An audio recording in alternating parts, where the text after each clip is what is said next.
मतलब जैसे मैंने कि वो वीडियो देखी तो गूज़बम्स आ रहे थे जब आपने वो फ्लैग लेके आए ना आप इंडिया का। तो वो दूर से मेरा भाई चिल्लाने लग गया कि दीदी फर्स्ट हो फर्स्ट हो। आयरन मैन जर्नी होती क्या है? पार्टिसिपेंट इतना फिनिश कर लेता है कट ऑफ टाइम में, तब उसे वो आयरन मैन का टाइटल मिलता है। आपने मेंटली कैसे अपने आप को प्रिपेयर किया? आई हैव टू सी सम गोल। अगर आपने डिसाइड कर लिया है तो आप कर लोगे। अच्छा, आपने अभी तक 2 आयरन मैन फिनिश किए हैं। मैं बहुत रोई हूँ इस साल आयरन मैन में। तो एक दिन पहले मेरा पैर बॉटल से कट गया। मेरे चल रहे थे उस टाइम पीरियड्स। अब मैंने कोच को ये भी बोल दिया था कि मैं ज़्यादा नहीं दौड़ सकती एक बार में। एक अनजान सी एक अननोन सी गाड़ी बगल से निकली, कुछ जो लड़के जो थोड़ा सा परेशान करते हैं वैसा वाला। आपका स्विमिंग आपने अपने टाइम पे कंप्लीट नहीं करी तो वो वहीं पर डिस्क्वालीफाइड कर देते हैं। हाँ, मोस्ट चैलेंजिंग तो नो डाउट स्विम ही था। सक्सेस का क्या मतलब है? जो सक्सेस आप किसको बोलेंगे? सबके लिए आई थिंक सक्सेस की डेफिनेशन डिफरेंट है। ट्रूली एंड स्ट्रांगली बिलीव कि वो जो छोटी छोटी सक्सेस होती है ना, उसको सेलिब्रेट करना चाहिए, अदरवाइज ये जर्नी बोरिंग लगने लगेगी।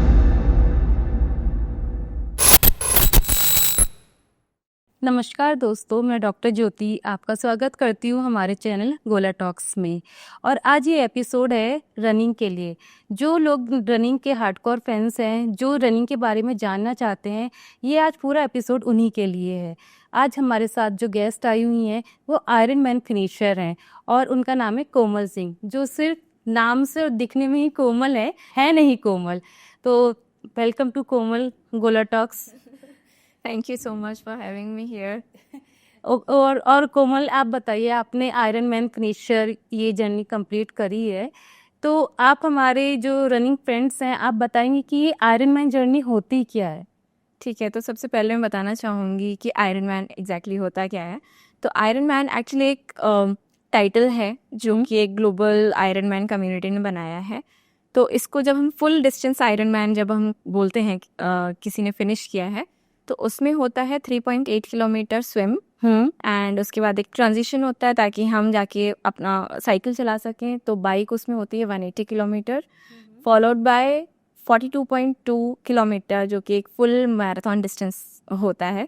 सो ये कंप्लीट जब ये बैक टू बैक स्पोर्ट्स होते हैं, स्विम बाइक एंड रन, और इतना डिस्टेंस के साथ, तब हम इसे आयरन मैन बोलते हैं। अगर जब कोई पार्टिसिपेंट इतना फिनिश कर लेता है कट ऑफ टाइम में, तब उसे वो आयरन मैन का टाइटल मिलता है। अच्छा, 2 एक्टिविटीज के बीच में आपको एक टाइम भी दिया जाता है? जी बिल्कुल।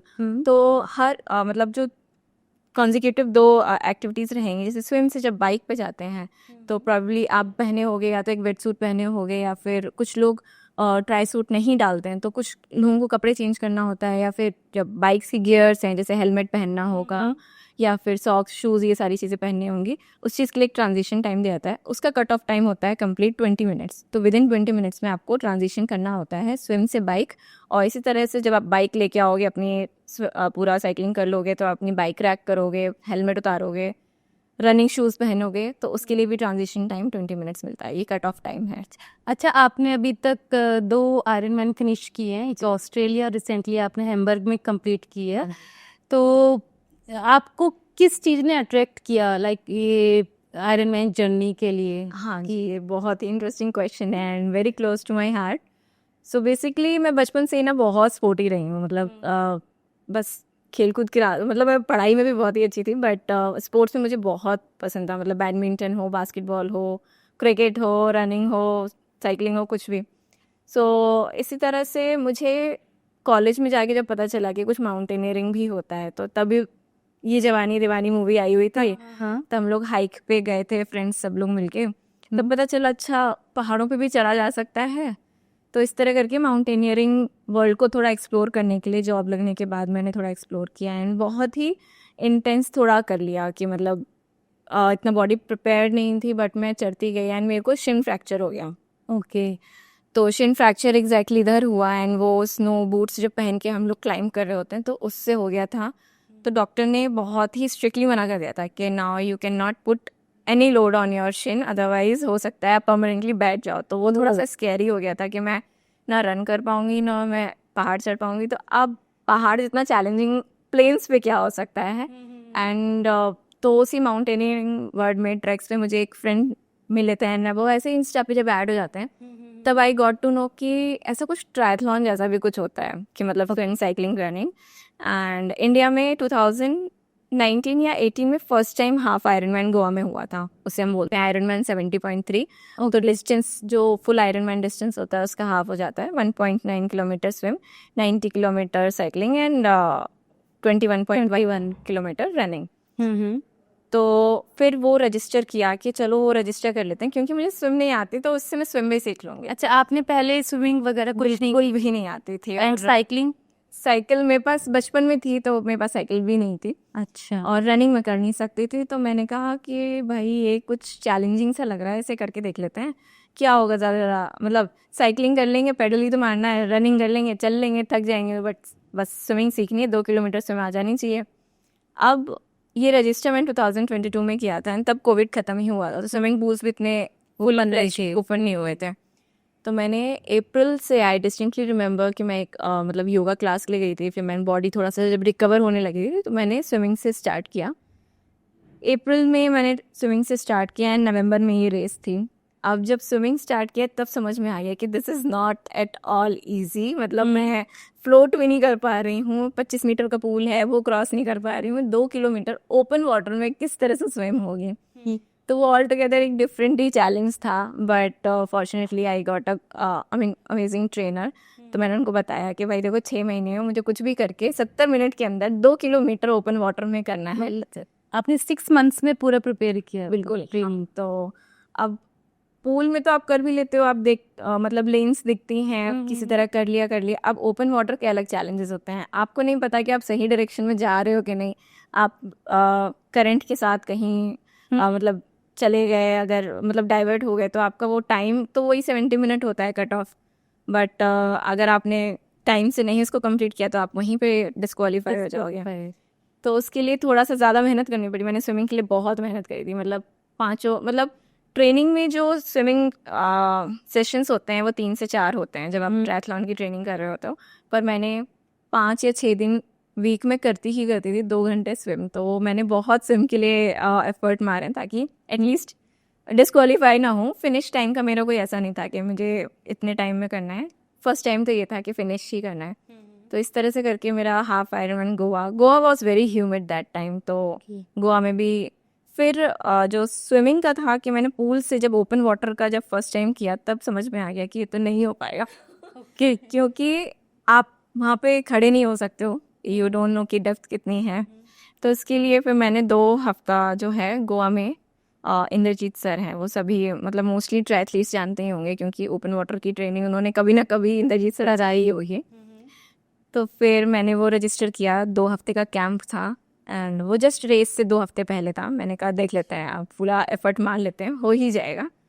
तो फिर उन्होंने बहुत अच्छे से तैयारी करवा दी कि ओपन वाटर में चैलेंज यही होता है कि आप साइटिंग जो होती है ना, क्या होता है ना, जैसे सी में था, तो वहाँ पे बुईज लगे होते हैं कि आप इतना डिस्टेंस आप उसको बस देखते रहो कि आप स्विम कर रहे हो ना, बस देख लो कि आप उस किस सीध में जा रहे हो या नहीं। इसी तरह करके आपको नेक्स्ट बुई मिलेगा, थर्ड बुई मिलेगा। फिर बुईज के कलर अलग होते हैं कि अगर आपको लेफ्ट टर्न करना है, राइट टर्न करना है तो क्या कलर होगा, और ये सारा कुछ।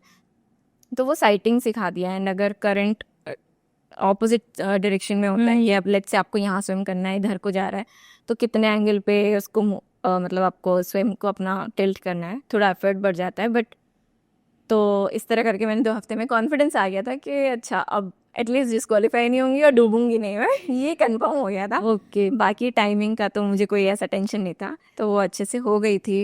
एंड जेलीफिश बहुत थी वहाँ पे वाले हाफ आयरनमैन में। जैसे आपका ये पहले आपका स्विमिंग था, तो आपके साइकिलिंग और कहना चाहिए मैराथन उससे पहले कर चुकी थी? नहीं, साइकिलिंग भी मैंने इसी में लिया था, मतलब आयरनमैन के लिए ही लिया था। और इससे पहले नहीं करा था? कभी नहीं किया था। इवन नॉट रनिंग भी नहीं करी थी? रनिंग ऐसे किया था कभी बाई चांस टाइप के, मतलब ऐसे ऑफिस से जैसे रजिस्टर हो जाती हैं इस तरह करके। तो फिर वो जो 6 महीने ट्रेन किया था, I have trained for all 3 sports, उसमें जितनी प्रैक्टिस हुई थी दैट वाज माय ट्रेनिंग। हाँ, ओके। एंड जैसे आपने सपोज जैसे आपने बताया कि अगर आपका स्विमिंग आपने अपने टाइम पे कंप्लीट नहीं करी, तो वो वहीं पर डिस्क्वालीफाइड कर देते हैं। हाँ, मोस्टली ये होता है। नेक्स्ट साइकिलिंग के लिए नहीं जा पाएंगे तो फिर। कुछ रेसेस में सो बेसिकली क्या होता है, जो ये बड़ी बड़ी रेसेस होते हैं इसके लिए जो ऑर्गेनाइजर्स होते हैं वो सपोर्ट मांगते हैं, मतलब पुलिस से, गवर्नमेंट से, क्योंकि रोड ब्लॉक्स करनी होती हैं बहुत बहुत डिस्टेंस के लिए, एंड वो सपोर्ट चाहिए होता है। तो एक पर्टिकुलर टाइम के लिए ही रोड ब्लॉक्स होती हैं या फिर वो सपोर्ट मिलता है। तो अगर लगता है कि कोई पार्टिसिपेंट, लेट्स से अगर 8.5 घंटे का कट ऑफ टाइम है और अराउंड 9 घंटे के लिए रोड ब्लॉक की होगी, अगर कोई पार्टिसिपेंट अगर बियॉन्ड 9 आवर्स जाएगा तो वो एक वॉलंटियर सपोर्ट और वो रोड ब्लॉक तो नहीं करेंगे उसके लिए। तो इन जनरल बता देते हैं वो पार्टिसिपेंट को दैट यू आर डिस्क्वालीफाइड और DNF most of the races में, but they let you complete the race, कि आप कंप्लीट कर सकते हो क्योंकि आपने भाई 6 साल महीने लगाए हैं, एंड मोस्टली मेडल भी मिल जाता है, बट आपका मतलब ऑफिशियल रिजल्ट नहीं आते हैं दैट, बिकॉज वो एक हर स्पोर्ट का एक अपना कट ऑफ टाइम होता है। ओके। तो अगर लेट्स से आपने 70 की जगह 72 मिनट्स ले लिए हैं, तो वॉलंटियर को ये लग जाएगा इसने एकदम कट ऑफ टाइम में किया है तो प्रॉब्ली 8.5 घंटे में कर लेगा पूरी रेस, तो दे अलाउ यू। बट आप सिंस वो आप टाइमिंग शिप से आपका पूरा ट्रैक होता रहता है, तो वहाँ से आपका ऐप से आपका ऑफिशियल रिजल्ट जो है वो DNF हो जाता है। स्विमिंग आपने अपने टाइम पे कंप्लीट नहीं करी तो वो वहीं पर डिस्क्वालीफाइड कर देते हैं। हाँ, स्विमिंग आपने अपने टाइम पे कंप्लीट नहीं करी तो वो वहीं पर डिस्क्वालीफाइड कर देते हैं। हाँ, मोस्ट चैलेंजिंग तो नो डाउट स्विम ही था, क्योंकि अगर वो नहीं आती, क्योंकि साइकिल में क्या है, आप पेडल कर लोगे या फिर उतर के चला लोगे ज़्यादा से ज़्यादा। रनिंग में भी सेम चीज़ के बैठ जाओगे, खड़े रहोगे, पैदल चलोगे। स्विम में यू कैन नॉट स्टॉप, अगर रुके तो डूबोगे। अच्छा। तो वो सबसे ज़्यादा चैलेंजिंग था मेरे लिए, बट जबकि वो पूरी रेस का बहुत छोटा सा पार्ट होता है, आप मतलब 70 मिनट ही दे रहे हो, पूरा 8.5 घंटे की रेस होती है। बट सिंस वो टेक्निकली मतलब चैलेंजिंग था, क्योंकि अगर नहीं स्विम आती या फिर आप नहीं कर पाते हो या कुछ पैनिक अटैक आ गया या कुछ भी, तो मतलब कुछ भी हो सकता है। देयर आर सम केसेस जो हुए भी हैं कुछ ने मेंटली कैसे अपने आप को प्रिपेयर किया? जैसे अभी आपने बताया कि इससे पहले जब आपने माउंटेन क्लाइंबिंग की थी आपको इंजरी हुई थी, उसके बाद भी आपने कैसे अपने आप को मेंटली प्रिपेयर किया कि हाँ आपको यही करना है? क्योंकि मैंने तो फर्स्ट टाइम आपका जब मैंने देखा तभी सुना है, मुझे इसका आइडिया भी नहीं था। अच्छा, तो जैसे कि मैंने बताया कि मुझे ना चैलेंजेस बहुत पसंद थे। जैसे माउंटेन अपने आप में, एक माउंटेन पीक मैंने कुछ एक हाइट गेन करी, फिर मैंने नेक्स्ट एक्सपीडिशन देखा कि अब तो इसके ऊपर ही जाना है, एंड अल्टीमेट मेरा टारगेट जो है, मतलब मैं बताना नहीं चाहती थी, बट वो एवरेस्ट था उस टाइम पे कि माउंटेन के लिए ही जाना है। बट सिंस बॉडी इतना लोड नहीं ले पा रही थी, and we have to listen to our body, कि अगर वो उतना लोड नहीं ले पाती है तो फिर भी शुड नॉट टॉर्चर इट। मतलब यार, बॉडी आपको यहाँ तक लेके आई है, इतने चैलेंजेस करवा रही है, तो why should be torture. Probably कभी आगे मिला मौका तो मैं डेफिनेटली करना चाहूँगी। बट सिंस वहीं पे मैंने वही अपना चैलेंज प्लेन्स में देख लिया, तो iron man is very challenging. मतलब इट्स नॉट दैट सुनने में ही इतना चैलेंज। तो इस तरह से, एंड मेंटली तो प्रिपरेशन तो बस यही है कि my body and my mind works like this कि I have to see some goal, उसके अराउंड मेरा लाइफस्टाइल, उसके अराउंड मेरा डे टू डे मतलब शेड्यूल होना चाहिए। अदरवाइज आई सी कि कुछ गोल नहीं है, कुछ लाइफ में अचीव करने को नहीं, तो I could not find a purpose to कि अब नेक्स्ट क्या। अच्छा, आपकी प्रोफेशनल लाइफ के बारे में बताएंगे आप? लाइक हाँ, सो बेसिकली मैं बाय प्रोफेशन सॉफ्टवेयर इंजीनियर हूँ। मैंने IIIT से अपना BTech किया है, 2016 में पास आउट हुई थी, एंड उसके बाद 2-3 जॉब्स की हैं। इसके बाद मैं अभी अडोबे में हूँ एज एन इंजीनियरिंग मैनेजर। तो अभी मैं एक 12 लोगों की टीम देखती हूँ, and this is what my professional life is. And थोड़ा चैलेंजिंग होता है दोनों को बैलेंस करना, प्रोफेशन और ये, क्योंकि ये ट्रेनिंग बहुत डिमांडिंग होती है। एक दिन का कम से कम 3 से 4 घंटा ऑन वीकडेज, एंड वीकेंड तो आप समझ लो 9 से 10 घंटा तो जाता ही जाता है। वीकेंड्स पे training 9 to 10 hours. Okay. And इस ट्रेनिंग पीरियड में डाउट्स भी आते थे? सेल्फ डाउट्स तो हमेशा रेस डे तक आते हमेशा जब आप नए लोगों से मिलते हो कि अच्छा इसकी न्यूट्रिशन की प्रिपरेशन इतनी कैलकुलेटेड है, मैंने तो की ही नहीं। तो इस तरह के डाउट्स आते हैं कि सामने वाले की प्रिपरेशन ज़्यादा है, मैंने नहीं किए तो इसका कुछ इम्पैक्ट होगा। बट सेल्फ डाउट्स को भी शांत करना, माइंड को कंट्रोल करना होता है। तो जस्ट के अपने ट्रेनिंग पे ट्रस्ट रखा, अपने कोच पे ट्रस्ट रखा कि भाई इतनी मेहनत की है, वेस्ट तो नहीं जाएगी। अच्छा, कोई एक ऐसी मेंटल शिफ्ट जो आपकी जो परफॉर्मेंस थी उसमें भी कोई चेंज आया, लाइक? मेंटल शिफ्ट मतलब आई स्ट्रांगली बिलीव कि माइंड को कंट्रोल करना आना चाहिए। व्हेन आई से माइंड को कंट्रोल, तो माइंड ना बहुत जल्दी रेजिस्ट कर जाता है चीज़ों को लेके। अगर उसको कुछ दिख गया है ना, कुछ एक्सक्यूज दिख गया है, तो इट विल इमिडिएटली रिएक्ट कि चलो छोड़ देते हैं। जैसे अब आप सुबह उठो, रनिंग के मन से उठो और बारिश हो रही होगी या फिर थोड़ा लेट उठे होगे, 6 बजे का प्लान किया होगा, 7 बजे उठ गए होगा, नहीं यार अब तो धूप हो गई है, अब नहीं जा क्या नहीं जाते। या फिर लेट से आपका कोई शू नहीं मिल रहा है या सॉक्स नहीं मिल रहा है, ऐसा कुछ हो गया, रहने दो। तो वो माइंड को बहुत कंट्रोल करना चाहिए। इसके लिए मैं क्या करती हूँ कि एक रात पहले मैं ना वीकली प्लान अपना करके चलती हूँ, बट मैं अगर लेट से स्पोर्ट वाइज अपनी ट्रेनिंग के लिए जो मैं करती थी, मैं एक रात पहले अपना सारा कुछ स्टेप बाय स्टेप उठना है तो ये चीज़ करनी है, ये मेरे कपड़े रखे हैं, ये मेरे शूज़ रखे हैं, नेक्स्ट मुझे एक प्री वर्कआउट मील लेना होगा, इस तरह करके मैं सीक्वेंस में अपना प्रिपरेशन करके रखती थी, ताकि जब तक माइंड कुछ डिसीजन ले पाए कि कुछ एक्सक्यूज़ मिला कि नहीं मिला, तब तक आई एम रेडी। अब कपड़े पहन ली तो जाना तो पड़ेगा बाहर, अब चाबी उठा ली तो गाड़ी उठा के पूल तो जाना ही पड़ेगा। सो दिस इज़ माई मतलब completely which I strongly believe in the ideology कि माइंड को कंट्रोल करने का मतलब एक्सक्यूज़ वो ढूंढता है, एक्सक्यूज़ ना उसे दो किसी भी तरह से। अच्छा, आपके लिए स्पोर्ट्स में इस टाइप के जो हमारे स्पोर्ट्स हैं, इसमें सक्सेस का क्या मतलब है? जो सक्सेस आप किसको बोलेंगे?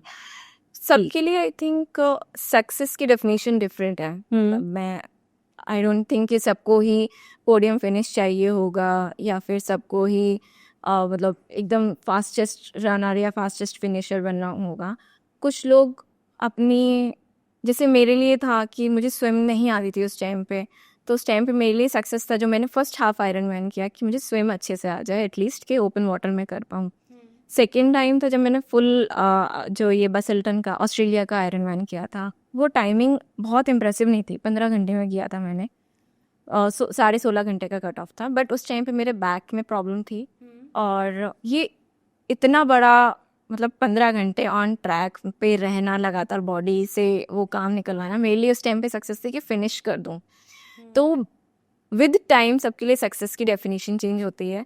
जैसे कुछ लोग को चैलेंज आता है कि मैं बेड से नहीं उठ पाता, रन नहीं कर पाता, वॉक कर लेता हूँ बट रन 2 किलोमीटर नहीं हो रही है, फिर धीरे धीरे करके वो हाफ मैराथन के लिए रजिस्टर करते हैं, फिर फुल के लिए रजिस्टर करते हैं।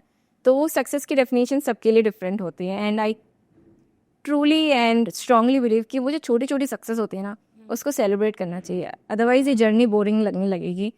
और किसी से कंपेयर नहीं करना चाहिए कि भाई यार वो तो 21 किलोमीटर 1 घंटा 50 मिनट में दौड़ता है, मैं 2.5 घंटे में दौड़ रही हूँ, तो ये कभी कंपैरिजन नहीं होना चाहिए।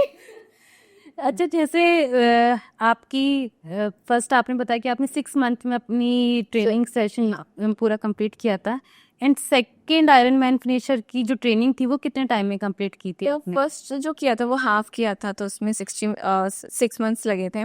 उसके बाद फिर भी मैं ऐसा उस डिसबिलीव में थी कि हाफ आयरन मैन का डिस्टेंस पे ही मेरे लिए बहुत ज़्यादा था, फुल कर भी पाऊंगी या नहीं। वो हाफ के बाद था कि फुल भी करनी है उस टाइम, ये बाद में आया? बिल्कुल, मैं तो एकदम स्ट्रांगली अगेंस्ट थी कि शायद मेरी बॉडी इतना लोड नहीं ले पाएगी, और मैं ऑलरेडी 2-3 साल की इंजरी से उठी थी। मैंने कहा अभी एकदम से इतना लोड देना would not be good, but फिर 1 साल का डिफरेंस था, मतलब वो नवंबर में हुई थी और नेक्स्ट रेस मेरी दिसंबर थी नेक्स्ट ईयर, तो था पूरा 1 साल का डिफरेंस था। थोड़ा सोचा, फिर मैंने कहा कि शायद ग्रेजुअली अगर हम इसको इंक्रीज करेंगे, प्रोग्रेसिव ट्रेनिंग रहेगी तो प्रोबेबली हो जाएगा। तो वो थोड़ा 1-2 महीने तक सोचने में ही लगा होगा कि नहीं होगा। फिर यही था कि यार फिर क्या, अगर ये नहीं करेंगे तो क्या करेंगे, कर लिए ये गोल सेट कर लेते हैं, क्या होगा, ज़्यादा फेल होंगे फिर नेक्स्ट ट्राई कर लेंगे। सो ये थोड़ा सा था कि लेट्स जस्ट ट्राई। भाई मैंने कहा ना कि फिनिश करना उस टाइम मेरे लिए सक्सेस था, एंड दैट आई डिड। तो तीनों की ट्रेनिंग आप एक ही साथ करते थे या आपका ट्रेनिंग वीक मतलब क्या प्लान होता था? हाँ, तो ट्रेनिंग कुछ इस तरह से दिखती है कि इसमें जो तीनों स्पोर्ट्स होते हैं इन जनरल दिन में 2 स्पोर्ट्स आपको मतलब शेड्यूल में होता है। तो स्ट्रक्चर्ड ट्रेनिंग के लिए मैं हमेशा ही कोच के साथ मैंने ट्रेन किया है। मैंने कभी आई ऑलवेज ऑफलोड दिस पूरा structured to coach, and I मतलब मैं इतना प्रोफेशनल तो हूँ नहीं कि मैं अपना खुद से ही प्लान बनाऊंगी और कितने मंथ में ये कितना बिल्ड करना है, तो वो तो इतना प्रोफेशनली मुझे आता नहीं, तो मैं कोच की ही हेल्प लेती हूँ। तो वो उस प्लान में इन जनरल क्या होता है कि 2 दिन होते हैं स्ट्रेंथ ट्रेनिंग के लिए, वो भी ज़रूरी है क्योंकि आप ये इंड्योरेंस जितना करते रहोगे बॉडी पे इतना लोड पड़ेगा कि मसल्स को चाहिए स्ट्रेंथ करने के लिए, अदरवाइज इंजरी होगी। एंड स्ट्रेंथ से बाकी इंड्योरेंस परफॉर्मेंस पे भी फ़र्क दिखता है। तो 2 दिन आपकी स्ट्रेंथ होगी, 3 से 4 दिन आपकी स्विमिंग, एंड रनिंग भी 3 दिन, साइकिलिंग भी 3 से 4 दिन। एंड वीकेंड पे जो लॉन्ग वर्कआउट्स होते हैं इन जनरल 7 से 8 घंटे से ऊपर ही होता है, मतलब मिनिमम 6 से 7 घंटा होता है, उसके बाद 9-10 घंटा जितना जैसे आपने बताया कि 1 ईयर तक आपका जो वीकेंड्स पे था वो 7 to 8 आवर्स का ट्रेनिंग होता ही था। हाँ, कि मतलब मिनिमम 100 किलोमीटर तो बाइक राइड ही होती थी। उसके बाद उसको हम बोलते हैं ब्रेक वर्कआउट, कि बाइक के तुरंत बाद ही रनिंग 5 किलोमीटर, 6 किलोमीटर, 10 किलोमीटर, वो धीरे धीरे ग्रेजुअली बढ़ती रही। अच्छा, सपोज जैसे अभी जो मैंने देखा है और सुना है कि लाइक आज हमने 21 किलोमीटर किया, देन नेक्स्ट डे थोड़ा रिकवरी के लिए, तो इन दोनों के बीच में आप कैसे बैलेंस करती थी उस टाइम? रिकवरी, हाँ, ये तो रिकवरी को हमें कभी इग्नोर नहीं करना चाहिए। तो बेसिकली जब आप ये स्ट्रक्चर्ड ट्रेनिंग देखेंगे जब आप ट्रायथलॉन की, तो वो कभी भी बैक टू बैक हार्डली ही कोई सेशंस होते हैं, हार्डली, मतलब रनिंग बहुत बैक टू बैक कम होता है। साइकिलिंग भी अगर होगा तो एक में इंड्योरेंस बिल्ड का होगा या फिर दूसरे में थोड़ा इंटेंसिटी बढ़ाने के लिए होगा, तो वो और स्विमिंग होती ही है जब कोई ऐसा हार्ड वर्कआउट होता है, तो इन जनरल स्विम भी दे देते हैं। तो स्विम क्या करती है ना, बॉडी को पूरा रिलैक्स कर देती है, वो बेस्ट कंडीशनिंग एक्सरसाइज है बॉडी के लिए। तो triathlon itself is a balanced workout. अगर सिर्फ रन करेंगे तो इंजरी होगी, सिर्फ राइड करेंगे तो इंजरी होगी। तो पूरा जो है, जो मसल आपकी रन में यूज़ होती है वो आपकी बाइक में नहीं होती, मतलब बहुत कम मसल्स का ओवरलैप होता है। तो इसी तरह करके जब आप बाइक कर रहे हो तो फिर एक different set of muscles use कर रहे हो, तो दूसरे दिन जब आप रन करोगे तो आपकी जो मसल्स बाइक करते वक्त, राइड करते वक्त थकी थी, तो उनको रिलैक्स मिल जाएगा, वो रिकवर होंगी। तो जो आप कह रहे हो उसका आंसर यही है कि आप एक दिन रन करते हो, नेक्स्ट डे रेस्ट करते हो। इन साइंटिफिकली वही हो रहा है, बस दूसरी मसल को यूज़ कर रहे हैं हम नेक्स्ट डे। कि मतलब रिकवरी में आप दूसरी बॉडी की मसल्स को यूज कर रहे हैं। करेक्ट। क्या आपकी एक कोई ऐसी मिथ जो जो हमारी ट्रायथलॉन है इसमें लोग मानते हैं कि मतलब नहीं होनी चाहिए? हाँ, सो 2 चीज़ें हैं जो मुझे लगता है कि ट्रायथलॉन कम्युनिटी को भी, एक तो ट्रायथलॉन कम्युनिटी ही अभी बहुत छोटी है, सुना ही बहुत कम है। हाँ, तो फर्स्ट आपको सुना था अभी रिसेंटली। अभी कम्युनिटी ही बहुत छोटी है, तो अभी सब लोगों का एक अपना परसेप्शन है इस स्पोर्ट को लेके। कुछ लोग इमोशनली बहुत अटैच्ड हैं बिकॉज उसमें बहुत हार्ड वर्क लगता है। तो एक परसेप्शन के ये ट्रायथलॉन सिर्फ एक मतलब रिच लोगों का स्पोर्ट है, क्योंकि इसमें डेफिनेटली चीज़ें एक्सपेंसिव लगती हैं, जैसे बाइक हो गया, इसमें बहुत, मतलब अगर आप इसमें घुसोगे तो देयर इज़ नो लिमिट अगर आपको अपग्रेड कराते रहोगे। बट ऐसा नहीं है कि आप बेसिक्स पे भी नहीं कर सकते। मैंने भी जो साइकिल ली थी अपनी पहली, वो एक सिंपल सी रोड बाइक ली थी, कार्बन फ्रेम नहीं था, स्टाइलिश कुछ नहीं था, बस एक बेसिक सी कि मैं राइड कर सकूं और अलाउ कर दिया जाए ट्रायथलॉन में, किसी भी आयरन मैन में। वो साइकिल थी, बेसिक से शूज़ थे, उसी में ट्रेनिंग करी, उसी में रेस की। और जैसे जैसे हम लोग बढ़ते जाते हैं फिर लगता है कि अब थोड़ा परफॉर्मेंस इम्प्रूव करना है तो कुछ अपग्रेड कर लेते हैं। तो जो मिसकंसेप्शन है ट्रायथलॉन कम्युनिटी में कि ये रिच लोगों का गेम है, डेफिनेटली, मतलब जो रजिस्ट्रेशन होता है वो थोड़ा एक्सपेंसिव होता है।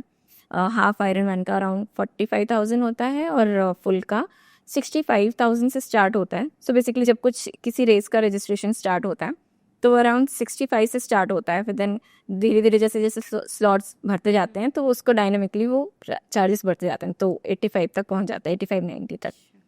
देन एयर आना जाना है सर, पाना सर। तो मुझे लगता है कि लोग अगर इस चीज़ को सिर्फ इससे देते हैं कि एक रेस के लिए इतना लगना खर्चा करें, जो मैंने अपने लिए जो सेविंग करी थी, जो मैंने प्लान किया था, मैं कोई और ट्रिप नहीं गई, तो आप अल्टीमेटली आप बचा ले रहे हो, है ना।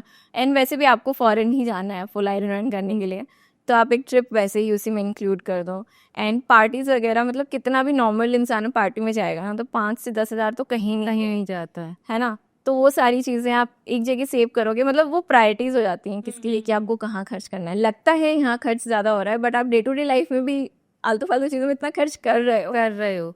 तो बट बस लगता है लोगों को एक ही रनिंग के लिए रनिंग खर्च कर रहे हैं, पैसा के लिए इतना। तो ये एक मिसकंसेप्शन है जो लोगों को आई थिंक थोड़ा सा समझना चाहिए कि ठीक है थोड़ा सा एक्सपेंसिव एंड पे है, but if you have decided कि this is something you want to achieve, एक डिफरेंट टाइप की जो खुशी मिलती हाँ है वो आप मतलब वो जो टीयर्स आते हैं ना, मतलब मैं बहुत रोई हूँ इस साल आयरन मैन में। तो मतलब जैसे मैंने रिश्ते की वो वीडियो देखी तो गूज़बम्स आ रहे थे जब आपने वो फ्लैग लेके आए ना आप इंडिया का। Oh and different name is being called there कि you Komal Singh from India you are an Iron Man, मतलब वो पूरा जब अनाउंस हो रहा होता है यू मतलब खुद के गूज़बम्स आ रहे होते हैं जब मेरे को अभी भी है। एंड वो फीलिंग ही अमेजिंग होती है। And you won't sleep for 2-3 days कि अरे वाह ये क्या हो गया, ये मेरे हाथ में मेडल है, हाँ ये कुछ करके आ गए हैं। एंड इसके साथ में जैसे आपके डाइट प्लान क्या रहते हैं, मतलब रेस डे के टाइम पर और बिफोर रेस डे? तो डाइट एक तो सिंस एंड्योरेंस स्पोर्ट्स में ना मोस्टली बॉडी में ना कार्ब की नीड होती है, तो कार्ब लोड बहुत करना होता है हम लोग को इसमें। तो अगर सिर्फ मैं रेस के ड्यूरेशन की बात करूँ तो रेस से मैंने 2-3 दिन पहले से कार्ब लोडिंग शुरू कर दी। तो कार्ब्स लेते हैं हम लोग, चावल, ब्रेड, यही सब चीज़ें मैंने खूब खाया ताकि कार्ब लोड्स हो जाएं। एंड इन रेस इस वाली रेस में थोड़ा सा मैंने बहुत कैलकुलेटिव वे में जब थोड़ी चीज़ें समझ में आने लग गई कि ट्रायल एंड एरर जितने हुए हैं उससे भी सीखा एंड थोड़ा सा कैलकुलेशन से कई रेस में ना भूख नहीं लगेगी आपको, ऐसा नहीं लगेगा। नहीं, आप इतना इंटेंस हो गए ना कि बॉडी का पूरा फोकस, माइंड का पूरा फोकस आपकी बॉडी की रिकवरी में लगा होगा। भूख के मतलब इतना नहीं लगता कि आप कुछ खाने को मिल जाए या ऐसा कुछ है। तो यू टेंड टू अवॉइड चीज़ें कि जब तक तेज़ भूख नहीं लगेगी ना तब तक नहीं खाएंगे। And this is the biggest mistake what happens generally happens in long distance endurance sports जिसमें भी। तो अगर आपने टाइमली चीज़ें नहीं ली हैं तो बॉडी तब तक एकदम जब तक स्टार्व नहीं करेगी तब तक नहीं बताएगी। और उसको अगर आप लगातार फ्यूल नहीं करोगे तो वो एक पॉइंट पे जाके you will hit the wall कि अब इसके आगे या तो क्रैम्प्स आ जाएंगे या तो फिर आप कुछ ना कुछ प्रॉब्लम हो सकती है।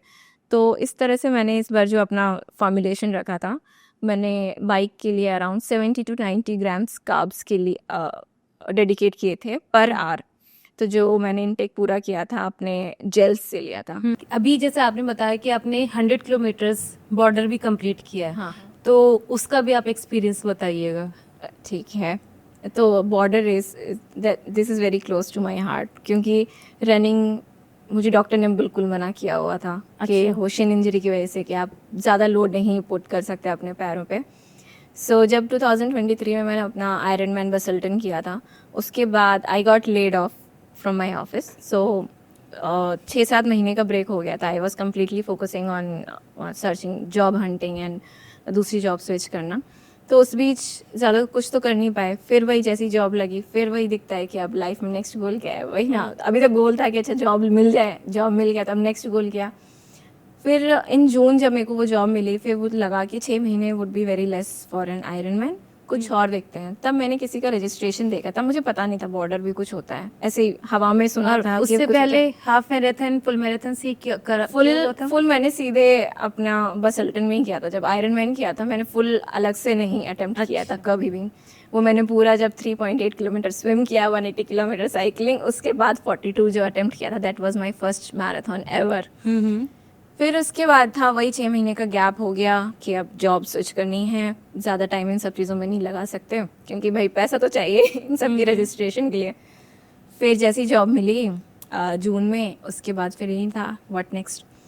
फिर आयरन मैन के लिए अब ना तो इतना अमाउंट था और ना ही टाइम सफिशिएंट लग रहा था कि एक अच्छे से तैयारी हो सकती है। फिर वही इंस्टाग्राम पे पता चला कि अच्छा बॉर्डर जैसा भी कुछ होता है, 100 किलोमीटर भी कुछ होता है। मैंने कहा 42 ही अभी करके आई हूँ उसी में आयरन मैन में, अब बॉर्डर कैसे किया जाए।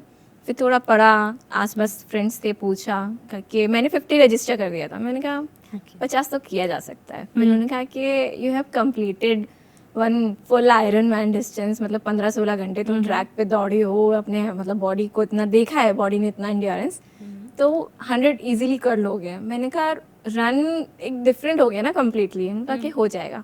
तो करीबन 4 महीने फिर मैंने विनय सर को रीच आउट किया अल्ट्रा मैराथन के वर्ड के, मतलब ही इज़ द ओजी। फिर बहुत अच्छे कोच, उन्होंने पूरा स्ट्रक्चर्ड ट्रेनिंग दिया।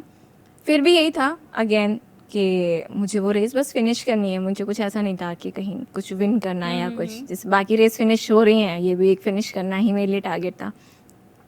तो उसी ट्रेनिंग का एक पार्ट था कि 50 किलोमीटर, अब मैंने कोच को ये भी बोल दिया था कि मैं ज़्यादा नहीं दौड़ सकती एक बार में। आप ऐसा नहीं ट्रेनिंग में कि 60 किलोमीटर दे दो या 50 किलोमीटर दे दो, उतने में मेरा मतलब हो जाएगा, ओवर हो जाएगा, बॉडी इतना लोड नहीं ले पाएगी। तो बहुत अच्छे से उन्होंने ट्रेन मतलब ब्रेक करके दिया। फिर एक ट्रेनिंग का पार्ट था कि 50 किलोमीटर एक रेस थी, गंगा सस्टेनेबिलिटी अल्ट्रा ही होती है वहाँ पे ऋषिकेश में, 50 किलोमीटर थी उनका, 50 किलोमीटर वो कर लो रेस में, और उसके 1 महीने बाद ही बॉर्डर है, उसमें कॉन्फिडेंस पता चल जाएगा कि will you be able to do it और नॉट। तो उसमें किया, उसमें पोडियम फिनिश आ गया मेरा। वाह। तो मैंने कहा अच्छा 5.5 घंटे में हो गया 50 किलोमीटर, वो भी पहाड़ों पे, तो हो ही जाएगा। फिर इसके बाद 1 महीने बाद था ये बॉर्डर में तो कोई मेरा पोडियम का मेरा कोई ऐसा वो नहीं था कि उसमें पोडियम चाहिए, उसमें तो बस फिनिश करना है। और दोपहर 12 बजे से शुरू होती है वो रन। जैसलमेर की गर्मी में दोपहर 12 बजे से रन। आई थिंक विंटर्स में होती है ना? हाँ, वो 14-15 जैसे वहाँ तो टेम्परेचर भी, हाँ, तो वो टेम्परेचर एकदम एक्सट्रीम एंड पे होता है जैसलमेर में। अगर दोपहर है तो एक्सट्रीम गर्मी और रात हो गई तो एक्सट्रीम ठंडी। तो दोपहर 12 बजे से स्टार्ट हुआ एंड पहले 2-4 मतलब 10-12 किलोमीटर तक आराम से अपने दोस्तों से चिट चैट करते हुए दौड़ रहे हैं, कुछ नहीं है क्या करना है, क्या पेस पे दौड़ना है, आराम से उतना ही दौड़ना है कि हार्ट रेट थोड़ा मेंटेन रहे और जल्दी बर्न आउट ना हो जाए। फिर मैं दौड़ पा रही थी, फिर मैंने कुछ फीमेल्स को देखा जो कि वो मेरे को उस गंगा सस्टेनेबिलिटी रन के बाद थोड़ा जान गई थी, तो मैंने भी उनको पहचान लिया था। तो वी वर लाइक कि हाँ चलो ठीक है एक साथ में दौड़ते हैं। वो थोड़ा फास्ट दौड़ रहे थे, मैंने उनको थोड़ा रीच आउट किया, फिर बात करते करते उनके साथ दौड़ी। फिर वो लोग थोड़ा थकने लग गए, बट मेरी बॉडी में मुझे लग रहा था कि आई कैन पुश थोड़ा सा। कोच ने कहा था कि स्लो करना है, पर जहाँ पुश करने का मन करे तो रुकना नहीं, पुश करना। तो मैंने पुश किया 50 किलोमीटर पे एक टर्न था। तो अच्छा गर्मी बहुत थी वहाँ पे, क्योंकि सन एकदम सामने पड़ रहा था 12 बजे के बाद, 4 बजे के आसपास सन सेट तो हो रहा है पर सामने एकदम गर्मी पड़ रही है।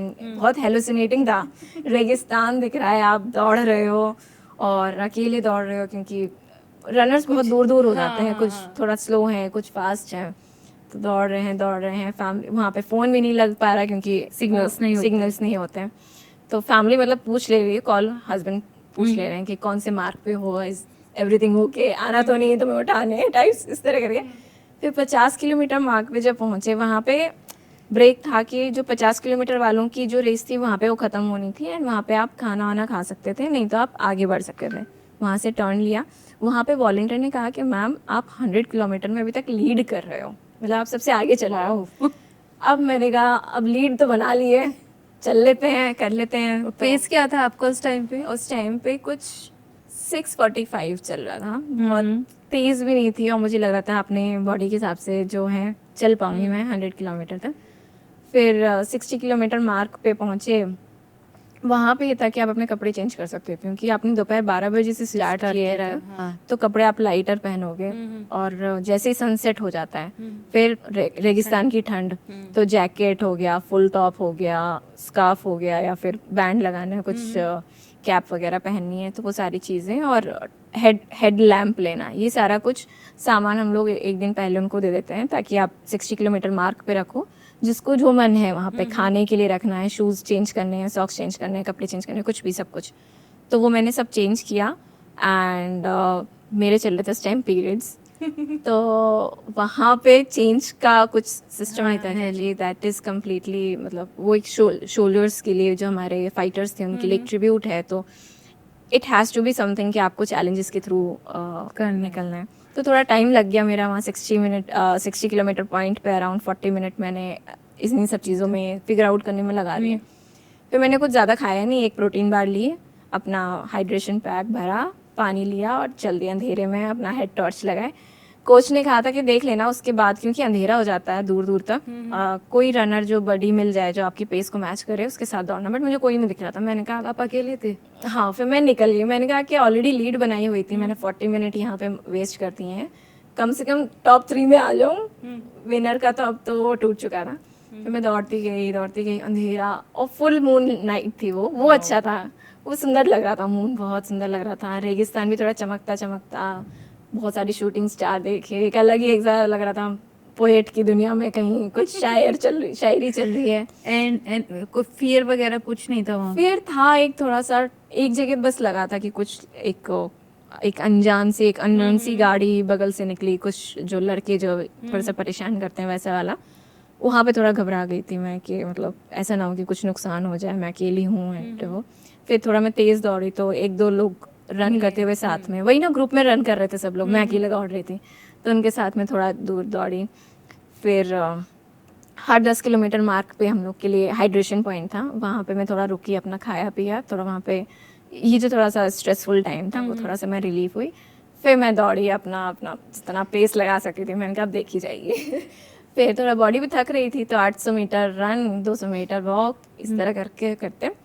फिर जब पहुंची वहाँ पे, तो वहाँ पे दूर से मेरा भाई, वहाँ पे वो लोग पहुँच गए थे, मेरी फैमिली पहुँच गई थी, एंड वहाँ पे जब पता चल गया था कि अभी फर्स्ट फीमेल फिनिशर नहीं आई है, तो वो दूर से मेरा भाई चिल्लाने लग गया कि दीदी फर्स्ट हो। तो वो एकदम अलग सी ही खुशी थी वहाँ पे। हाँ, फिर उन्होंने, ऑर्गेनाइजर्स ने कहा रुको हम विनर्स टेप लगाते हैं, तो वो टेप लगाया, एंड वो एक अलग ही फीलिंग थी। रात के 12:16 हो रहे थे, पूरे 12 घंटे लिए थे मैंने 100 किलोमीटर करने में, तो वो एक डिफरेंट ही फील थी। एंड पोडियम 12:16 हाँ एग्जैक्टली 12 घंटे 16 मिनट लिए थे मैंने। तो अच्छा, जैसे ये इनकी इवेंट्स हैं, जैसे अभी आपने ये बताया कि रास्ते में उनकी कोई सिक्योरिटी वगैरह नहीं नहीं होती? उनकी थी, मतलब गाड़ियाँ, मतलब अब ये है कि वो A to B डिस्टेंस है, इंडिया में पहली ऐसी रेस है जो A to B है। अदरवाइज क्या होता है ना, लूप्स होते हैं, तो उसमें जो वॉलंटियर्स होते हैं वो आपके शेयर्ड उस पे रहेंगे, नहीं तो कुछ रनर्स लौट के आ रहे होंगे तो आपको दिख जाएंगे, मतलब अगर सेम पाथ पे होंगे। ये A to B डिस्टेंस है, एंड ये वो जो बॉर्डर मूवीज पे बनी है हमारे, लौंगे वाला में जो बैटल हाँ हुआ हाँ था, हाँ। तो उसको एक ट्रिब्यूट है। तो लौंगे वाला डिस्टेंस तक जाने का ये सफ़र, इसको हम बॉर्डर बोलते हैं।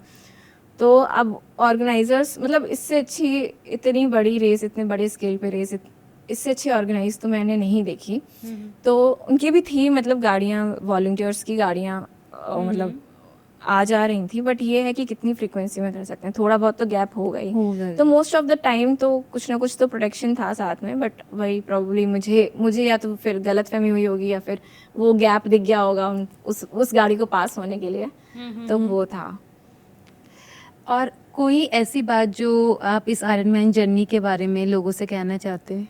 आयरन मैन के बारे में डेफिनेटली, मतलब जो मुझे लगता है कि लोगों को लगता है कि थोड़ा सा इम्पॉसिबल साउंड लगता है, मतलब फिनेंशियली इज अ डिफरेंट मतलब challenge all together, but body is capable और not is just a decision away. अगर आपने डिसाइड कर लिया है तो आप कर लोगे, मतलब फिर आपका माइंडसेट ही शिफ्ट होने लग जाएगा कि मुझे तो ये करना है। Then your schedule, your mindset, your thinking process would revolve around it, कि ये आपने एक गोल सेट कर लिया है तो वो आप अचीव कर लोगे। तो दैट लेसन इज डिसीजन, कि अगर आप डिसीजन बना लिया है तो you will be able to do it. अगर नहीं डिसाइड कर रहे हो कि नहीं हो पाएगा, तो then you will never be able to do it. Overall जो माइंडसेट है, इट्स जस्ट अबाउट डाइट का क्या रोल है? लाइक जो हमारी स्पोर्ट्स एक्टिविटीज होती हैं, हाँ, उसमें डाइट न्यूट्रिशन क्या is role the fourth discipline. अगर आप न्यूट्रिशन नहीं फॉलो कर रहे हो तो दैट कैन मेक और ब्रेक योर गेम।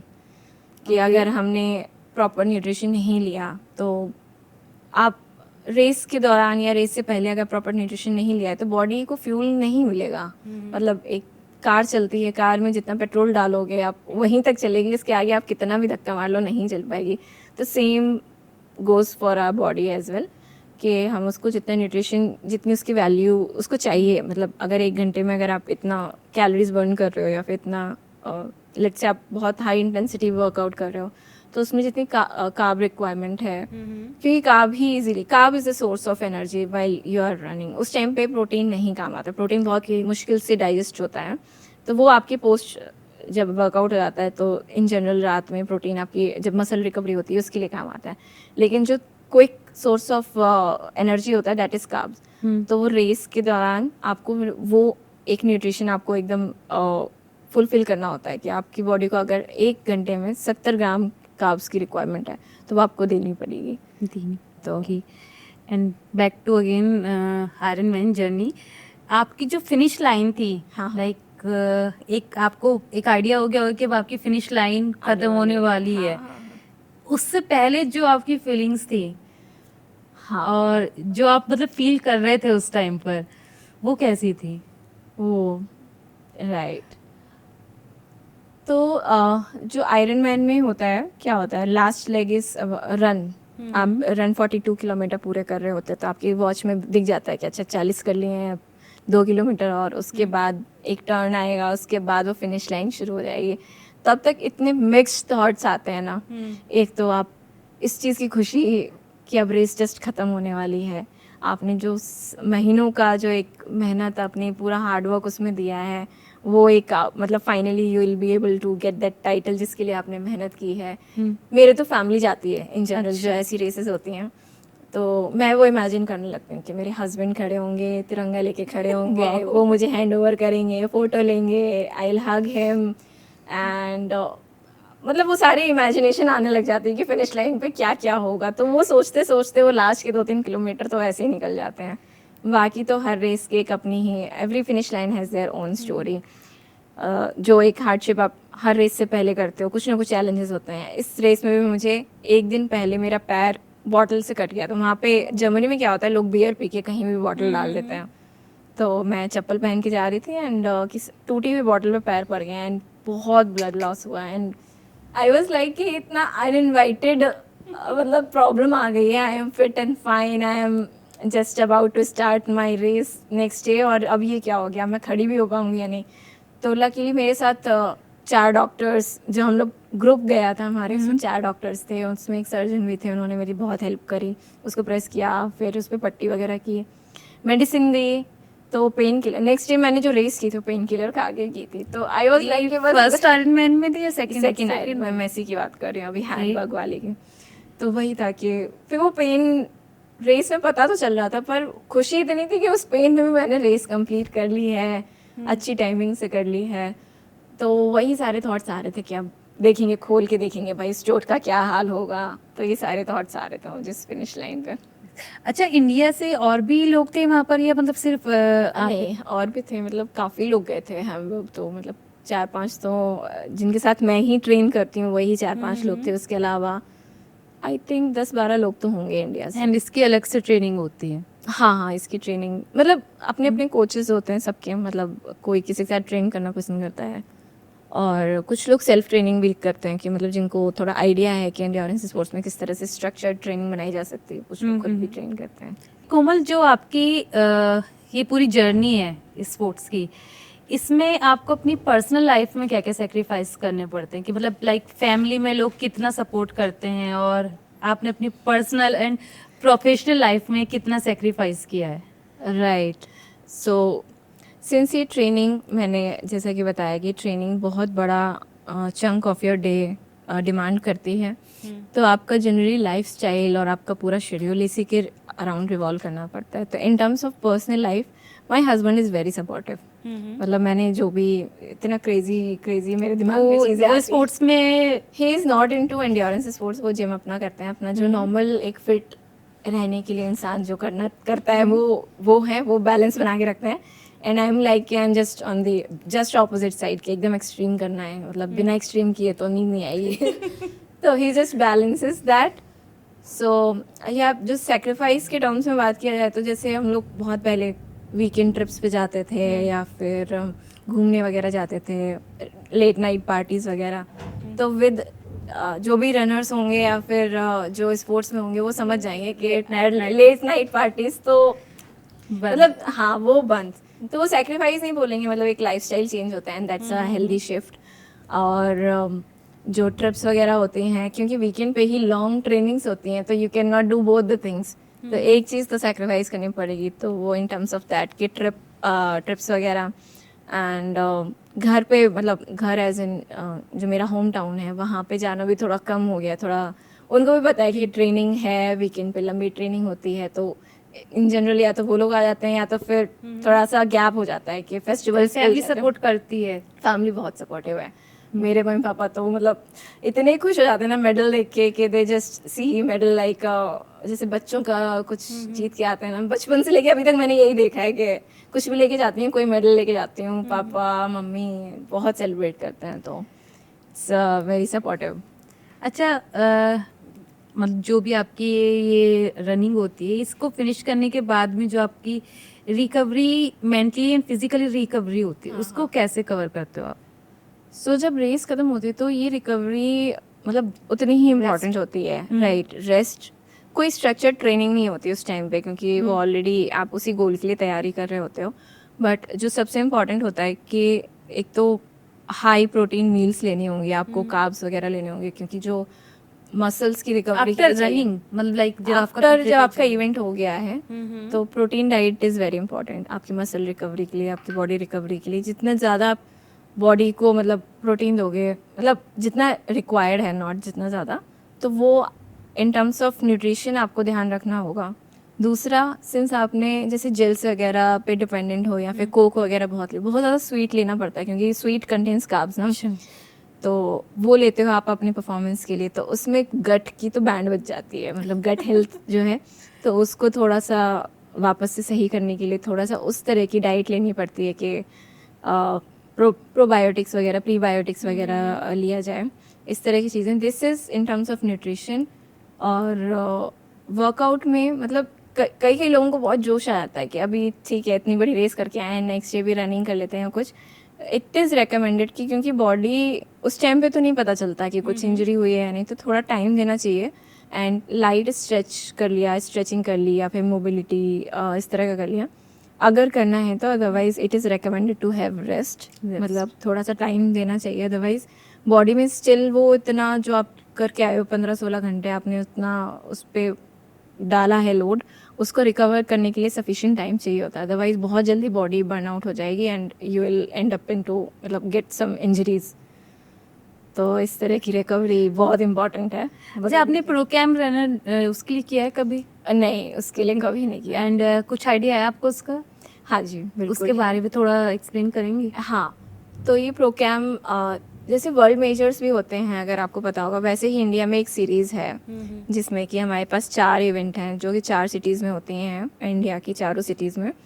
तो वो बैक टू बैक जब आप करते हो तब आपको एक मेडल मिलता है जिसे हम बोलते हैं Procam Slam finisher medal, जिसमें अगर आपने वो बैक टू बैक वो चारों रेसेस की होंगी तो वो आपको उन चारों मेडल का एक कंबाइंड मेडल मिलेगा, वो आपकी 4th रेस पे। Okay. So you register. So let's say अभी जो हमारी पहली रेस आ रही है बैंगलोर 10K हो गया क्या? हाँ, वो हो गया। वो हो गया। VDHM है शायद। हाँ, अब नेक्स्ट इज VDHM। तो VDHM पे अगर आप रजिस्टर करते हो तो वहीं पे ऑप्शन आ जाएगा you will register for Procam. फिर इसके बाद 4 रेसेस होंगी बैक टू बैक। फिर कोलकाता 25 होगी दिसंबर में, फिर जनवरी में होगी TMM एंड देन उसके बाद बैंगलोर। इसी तरह आप किसी भी रेसेस स्टार्ट कर सकते हैं। एंड अगर जो चारों कंजिक्यूटिव आपने बैक टू बैक रेसेस कर ली हैं तो 4th रेस में आपको फिनिशर मेडल के साथ आपको प्रोग्राम फिनिशर भी मिल जाएगा। अच्छा, कोमल, जब आप ट्रेनिंग करते हो और आपको उसमें आपको प्रोग्रेस आपकी विजिबल नहीं होती, तो आप अपने आप को फिर कैसे मोटिवेट करते हो? Right, so not all days are same. So आप इसको थोड़ा सा ना इन्वेस्टमेंट की तरह देखो। जब आप ऐसा कोई गोल होता है तो आप ऐसा नहीं डिमांड करते हो कि अगले 2 हफ्ते में है या फिर 10 दिन में है। आप थोड़ा सा लंबा गोल आप डिसाइड करोगी, 3 महीने या 4 महीने या 6 महीने बाद वाला, तो उसे लॉन्ग टर्म इन्वेस्टमेंट की तरह ही देखते हैं। तो कई बारी जैसे उसमें आता है ना थोड़ा सा, कभी अप टिक आता है कभी डाउन टिक आता है आपके इन्वेस्टमेंट में जब आप स्टॉक्स वगैरह में लगाते हो। इसी तरह से मैं इसको देखती हूँ कि हर दिन सेम नहीं होगा in terms of training as well. आपकी पर्सनल लाइफ में कुछ चल रहा होगा, आपकी प्रोफेशनल लाइफ में कुछ चल रहा होगा, तो प्रोबेबली आप टाइम नहीं उतना दे पाए हो। प्रॉब्ली आप मॉर्निंग में वर्कआउट करते हो बट किसी काम की वजह से, किसी मीटिंग की वजह से आपको इवनिंग में शिफ्ट करना पड़ा एंड आपको लग रहा है कि यार पेस तो मैं डिफरेंट एक्सपेक्ट कर रही थी बट ये थोड़ा स्लो है। तो ये जो प्रोग्रेस है ये ऐसा लगता है कि यार कुछ इम्प्रूवमेंट तो हो नहीं रही है। तो इन सब चीज़ों से थोड़ा डिमोटिवेट नहीं होना है, क्योंकि आपको लॉन्ग टर्म कंसिस्टेंसी पे खेलना है। जो ये एंड्योरेंस है, it's all about long term consistency. आप एक दिन छोड़ देते हो या फिर एक दिन मिस हो जाता है या एक दिन आपको लगता है कि आज तो बढ़िया सा नहीं हो पाया है स्विम, बाइक या रन, तो उस चीज़ पे डिमोटिवेट नहीं होना है। तो this is how I keep my self motivated कि ठीक है, एक दिन की प्रोग्रेस से ना तो मैं बहुत स्ट्रांग बन जाऊंगी, और अगर एक दिन प्रोग्रेस नहीं हुई है तो वो मेरी सारी जो इतने ही लंबे टाइम की परफॉर्मेंस है उसको वो डाउन नहीं करेगा। It's just that a bad day और probably a that bad workout, but that's okay, I will just bounce back may be more stronger next day और नेक्स्ट वर्कआउट। ओके। कोमल, जैसे आपकी स्पोर्ट्स एक्टिविटीज़ हैं तो आपको इनसे, जो आपने इसमें स्ट्रगल किया, हाँ, तो आपको लाइफ के लिए क्या लेसन्स मिलते हैं? लाइफ के लिए प्रोबेबली ये सोल्यूशन तो नहीं देता है। लाइफ को किस तरीके से देखोगे? हाँ, तो मतलब सॉल्व तो नहीं करते, मतलब लाइफ की प्रॉब्लम्स डिफरेंट हैं, बट ये आपको उन प्रॉब्लम्स को फेस करने का एक नज़रिया दे देता है। क्योंकि अगर आपको लगता है, जैसे स्विम का मैं जस्ट एक एग्जांपल लेना चाहूँगी, जैसे स्विम में होता है 4 किलोमीटर आप ओपन वाटर स्विम में कर रहे हो। ये हैम्बर्ग की मैं स्टोरी बताती हूँ। तो ये लेक में था, यहाँ पे लेक था ओपन वाटर, उसमें मेरे गॉगल में पानी चला गया था इन लास्ट, जब मेरे 1.5 किलोमीटर बचे थे। एंड बहुत सारे लोग, क्योंकि आड़े टेढ़े सब स्विम कर रहे होते हैं, कोई ब्रेस्ट स्ट्रोक कर रहा होता है, कोई फ्री स्टाइल कर रहा होता है, तो कोई प्रॉब्लली ब्रेस्ट स्ट्रोक कर रहा होगा, उसका हाथ लग गया मेरे गॉगल पे एंड वो पानी जाने लग गया, एंड वो एकदम काला पानी, बट वो लकीली वो सी वाटर नहीं था, अदरवाइज वो नमकीन होता है, सॉल्टी वाटर होता है, तो वो नहीं था, लेक वाटर था, काला था, ठीक है, दैट्स ओके।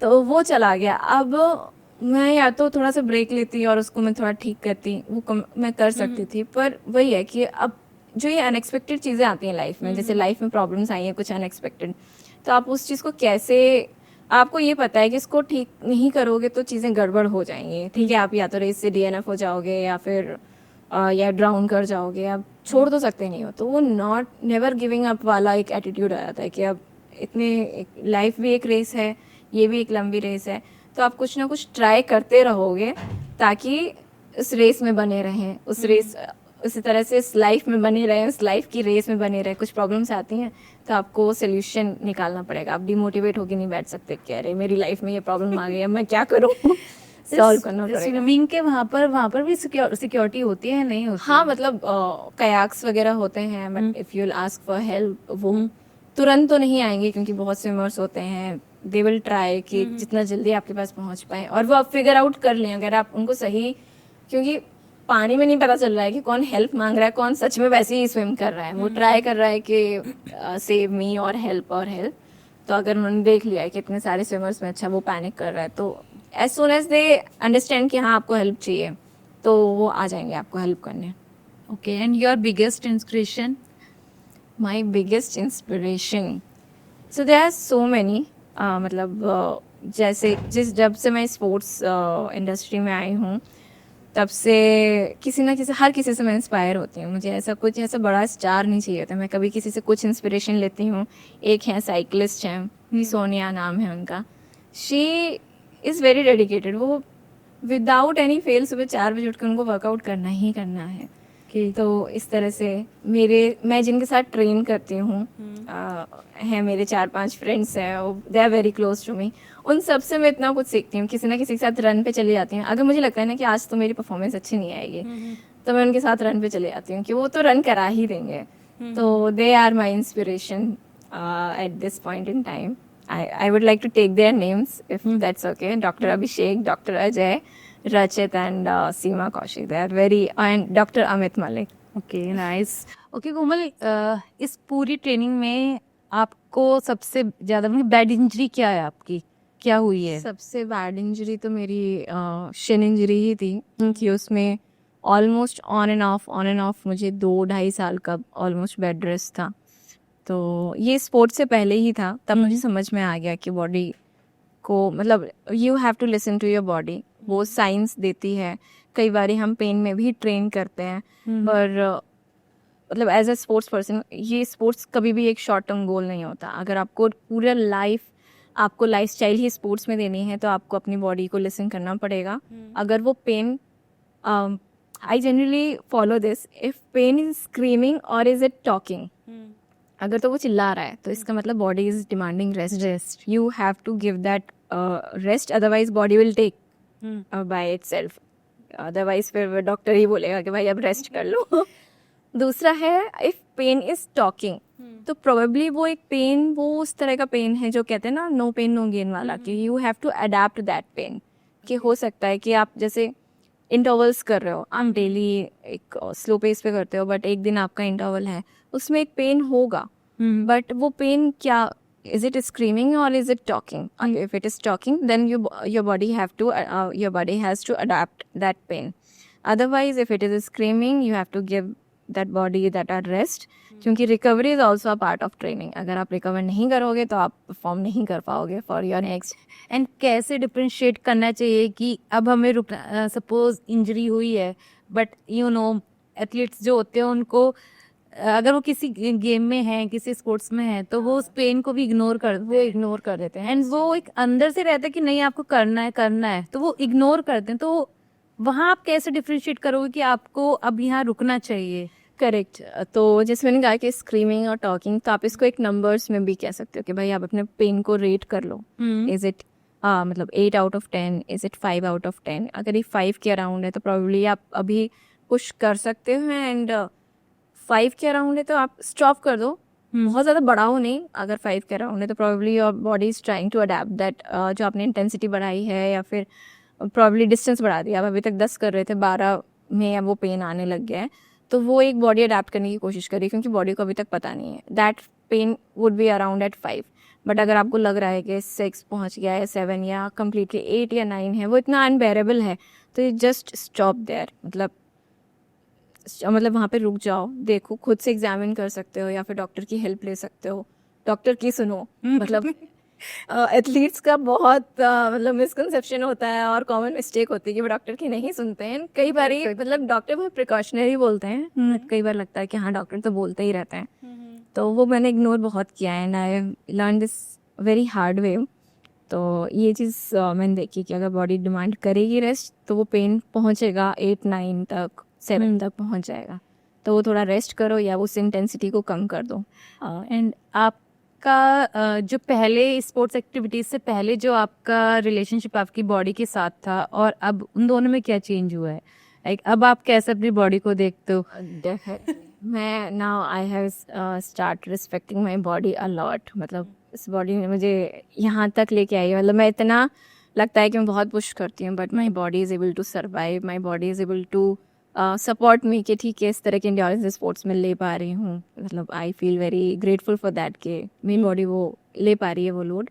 पहले आई वॉज लाइक टॉर्चर. बहुत टॉर्चर करते थे.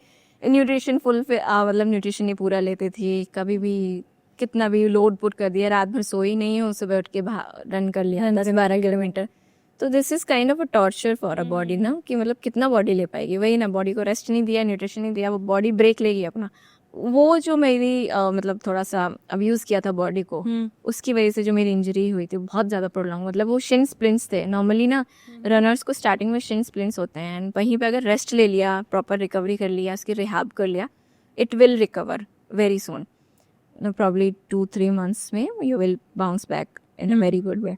बट उस टाइम पे मेरा वो शिन स्प्लिंट जो है स्ट्रेस फ्रैक्चर बन गया. वो बहुत ज़्यादा प्रॉब्लम हो गई थी. तब फिर डॉक्टर ने कहा था that you have to take rest. आपने रेस्ट किया था? हाँ, फिर मैंने प्रॉपर लिया. मैं 1 महीने फिर ऋषिकेश भी गई थी. वहाँ मैंने प्रॉपर योगा किया ताकि बॉडी धीरे धीरे उस रिदम में आए. मैं एकदम से ऐसा ना हो कि जो पहले गलती करती आई हूँ कि अच्छा डॉक्टर ने 3 महीने बोला इसके बाद रन कर सकते हैं, तो सीधे 10 किलोमीटर 15 किलोमीटर रन कर लेती हूँ. फिर वही ब्रेक. तो वो गलती फिर मैंने नहीं दोहराई. फिर मैंने ग्रेजुअली योगा किया. फिर योगा के बाद स्विम स्टार्ट करी. रन मैंने बहुत बाद में स्टार्ट करी. फिर साइकिलिंग में इतना लोड नहीं आता, साइकिल की.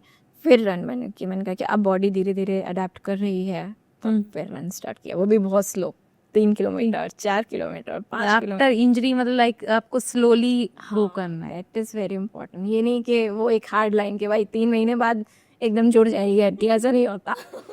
लाइक मैं बहुत दिनों से प्लान कर रही थी कि मुझे फ्लाईओवर करना है, फ्लाईओवर करना है, और अब जब से ये एंकल स्प्रेन हुआ है अब मुझे लग रहा है नेक्स्ट मंथ ही करूँगी मैं, उससे पहले नहीं कर पाऊंगी। पूरी लाइफ है, मतलब अभी आपने ये स्पोर्ट आपने चुना है, इस स्पोर्ट को, इस स्पोर्ट ने आपको चुना है, तो have that mutual respect, body के लिए रिस्पेक्ट, उस स्पोर्ट्स के लिए रिस्पेक्ट के क्या कभी आपको रनिंग के बाद कुछ ऐसा डिप्रेशन सा या ऐसा कुछ फील हुआ है, या खालीपन सा कि अब तो ट्रेनिंग भी बंद, अब तो बिल्कुल रिकवरी फेज में आ गए हैं, गॉड, तो उस टाइम पे कैसा फील होता है? That pain point, yes of course. अब वही मैं जैसे अभी तक 3 साल में ना कम्प्लीटली किसी ना किसी बैक टू बैक किसी ना किसी बड़ी रेस की ट्रेनिंग कर रही थी।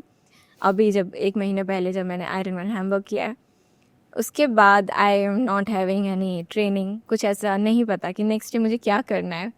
तो ये थोड़ा एम्प्टीनेस, एक वॉइड तो आया लाइफ में कि अब नेक्स्ट डे नहीं पता है ना कि अब क्या करना है। अच्छा, कल स्विमिंग भी नहीं जाना, अच्छा कल रन भी नहीं करना, तो एक थोड़ा सा वॉइड आया है। But I am taking this time to relax and थोड़ा सा मैं योगा और जिम पे फोकस कर रही हूँ। थोड़ा हस्बैंड के साथ थोड़ा और टाइम स्पेंड कर रही हूँ, जो मुझे लगता है कि मतलब डिजर्व करती है एक रिलेशनशिप, तो थोड़ा सा टाइम उधर भी दे रही हूँ। तीनों चीजों को आप कैसे मैनेज करते हो, प्रोफेशनल लाइफ एंड फिर personal life, then all these sports activities, मुझे लगता है ऑल जो दी मैंने सबसे ट्रेनिंग्स? ज़्यादा सैक्रिफाइस किया है इन सब चीज़ों को सब मतलब बैलेंस करने के लिए, वो मैंने अपनी स्लीप का किया है। तो मैं मतलब रात में 1-2 बजे तक भी मैं ऑफिस का काम करके भी मैं सुबह ट्राई करती थी कि मेरा वर्कआउट मिस ना हो। तो that is not a very good practice, मतलब बॉडी विल स्लीप पूरी होनी। हाँ, sleep is very important recovery के लिए एंड आपकी नेक्स्ट डे परफॉर्मेंस के लिए। तो ये मेरा वे था फिगर आउट करने का, but I would not recommend. थोड़ा सा टाइम आपको, कभी आपका हो सकता है वर्क इम्पैक्ट हो, कभी हो सकता है वर्कआउट इम्पैक्ट हो। रिलेशनशिप में अगर आप अपने स्पाउस के साथ आप अपने गोल्स डिस्कस करके चलोगे तो they will support, they will understand. So this is what happened in my case के रिलेशनशिप में ही हैज़ बीन वेरी सपोर्टिव। तो उसमें मुझे तो ऐसा लगता है कि बहुत ज़्यादा सेक्रीफाइस तो नहीं हुआ है, होपफुली। तो वी हैव बीन टुगेदर। वो मेरे लिए नाश्ता या फिर जैसे न्यूट्रिशन वगैरह का ही has been taking care of my all the nutrition. तो we use to cook together. Otherwise मैं वर्कआउट करके आई हूँ तो उसने कुक करके रखा होगा तो हम लोग साथ में खाएंगे, या वी मेक श्योर कि हम वो टाइम निकालें अपने, भले ही वो 10-15 मिनट का हो, but that has to be quality time. Work और वर्कआउट का थोड़ा सा बैलेंस करना वो डिफिकल्ट हो जाता है, क्योंकि मैनेजर को नहीं समझा सकते भाई, क्योंकि कल रन गए थे और हम इसलिए आज लेट हो गए एंड इतनी लीव्स क्यों ले रहे हो, रनिंग के लिए जा रहे हो इसलिए। एंड नेक्स्ट चैलेंज एंड गोल? अभी तो लाइफ में थोड़ा सा मतलब अभी तो गोल नहीं है, टू बी वेरी ऑनेस्ट। अभी मेरे पास कोई नेक्स्ट रेस नहीं है, but probably next year probably कोई आयरन मैन ही करूँगी। इस साल का तो हो गया है, मतलब दोनों तरफ से सोचना। एवरी ईयर किस टाइम पर होता है iron man? Iron man round the year होता है, मतलब डिफरेंट ग्लोबली है ये इवेंट।